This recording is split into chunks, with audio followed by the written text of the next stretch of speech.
श्री गणेशाय नमः। श्री शिव महापुराणे पंचामृतसंहितायाम् अथ द्वादशो अध्याय।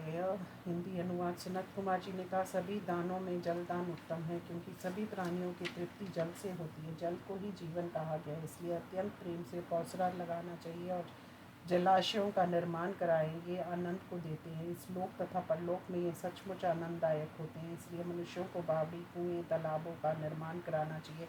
प्रतिदिन पाप करने वाले पुरुष के आधे पाप को जल से भरा हुआ कुआं हरता है, जिसके खुदवाए हुए जलाशयों में गायें, ब्राह्मण, साधु तथा मनुष्य जल पीते में अपने संपूर्ण वंश को तार देता है। जिसके जलाशय में गर्मियों में भी पर्याप्त जल रहता है, वह कभी भी घोर कष्ट नहीं पाता।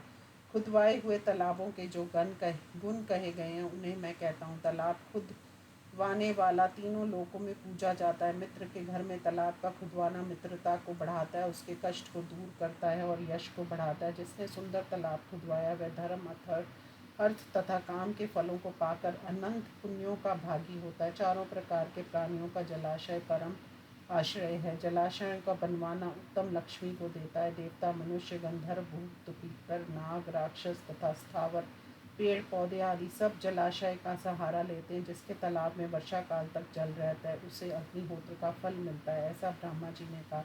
जिसके तालाब में शरत काल में जल रहता है, उसे निस्संदेह हजारों गायों के दान का फल मिलता है। हेमंत और शिशिर ऋतु में जिसके तालाब में जल रहता है, वह बहुत सुवर्ण दान का तथा यज्ञ के फल का भागी होता है। वसंत तथा ग्रीष्म ऋतु में जिसके तालाब में जल रहता है, विद्वानों का कथन है कि उसे अतिरात तथा अश्वमेघ मेध यज्ञ का फल मिलता है। ये व्यास मुनि, अब जलाशयों के जीवन तथा प्रीणन फल कह दिए गए हैं। अब वृक्षों को लगाने के फलों को सुनो। जो पुरुष वन में वृक्ष लगाता है, वह बीते हुए तथा आने वाले सभी पितरों के वंशों को तारता है। ये लगाए हुए वृक्ष दूसरे जन्म में निस्संदेह उसके पुत्र होते हैं। मृत्यु के बाद वह अक्षय लोकों को प्राप्त होता है। वृक्ष अपने फूलों से, देवताओं की फलों से, पितरों की छाया से सभी अतिथियों की पूजा करते हैं। किन्नर, सर्प, राक्षस, देवता, गंधर्व, मनुष्य तथा ऋषिगण सभी वृक्षों का सहारा लेते हैं।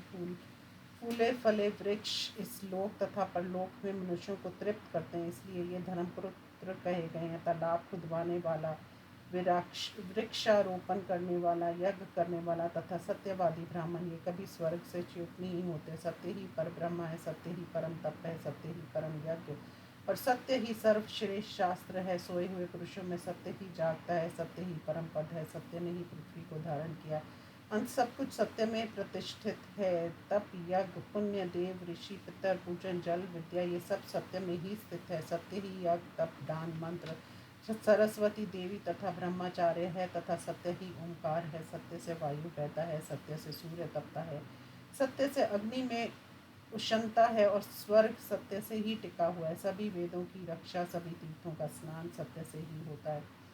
संसार के सभी पदार्थ सत्य से मिलते हैं। हजारों अश्वमेध यज्ञ तथा लाखों क्रतु तराजू पर रखे तो सत्य सबसे महान सिद्ध हुआ। सत्य से ही देवता, पितर, मानव, नाग, राक्षस तथा चर अचर समस्त लोग सत्य से ही तृप्त होते हैं।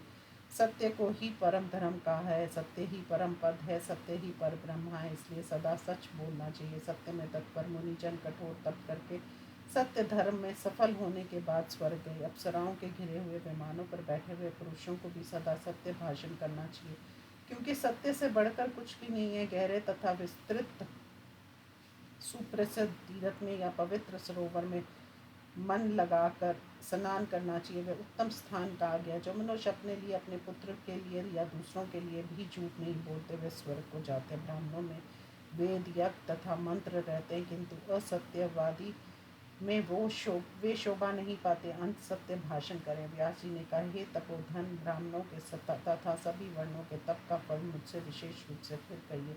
सनत कुमार जी ने कहा, सभी इच्छाओं तथा अर्थ के साधक ब्राह्मणों द्वारा किए जाने वाले कठोर तप का मैं वर्णन करता हूँ, तुम सुनो। तप को सर्वश्रेष्ठ कहा है। तप से ही सब फल मिलते हैं। जो नित्य तप करते हैं, वे देवताओं के साथ आनंद लेते हैं। तपस्या से स्वर्ग तथा सुयश मिलता है और इसी से सभी कामनाओं की पूर्ति होती है। तपस्या से महान ज्ञान, विज्ञान, सौभाग्य तथा सुंदर रूप मिलता है और तपस्या से ही मोक्ष भी मिलता है। अनेक प्रकार की वस्तुओं को मनुष्य तपस्या से पाता है और तपस्वी मन से जो जो चाहता है वह सब पा जाता है। बिना तपस्या किए कोई भी ब्रह्मालोक नहीं पहुँचते। परमेश्वर शिव जी भी तपस्या के बिना नहीं मिलते। जिस किसी कार्य को सोचकर मनुष्य तपस्या करता है, उसे वह इस लोक तथा परलोक में पाता है। शराबी, पर स्त्री से रति करने वाला, ब्रह्मा हत्या करने वाला तथा गुरु पत्नी गमन करने वाला भी तपस्या सभी पापों से मुक्त होकर तर जाता है। सबके स्वामी शिव जी, सनातन, विष्णु, ब्रह्मा, अग्नि, इंद्र और भी जो कोई तपस्या करते हैं, 88,000 उधर वरेता मुनि अपने तपोबल से स्वर्ग में देवताओं के साथ अनंत करते हैं। तपस्या से राज्य मिलता है। देवताओं के राजा इंद्र प्रतिदिन सबका पालन करते हैं। सबका हित करने वाले सूर्य और चंद्रमा, ग्रह, नक्षत्र आदि तप से प्रकाशित होते हैं। तपस्या से बिना संसार में किसी प्रकार का सुख नहीं मिलता।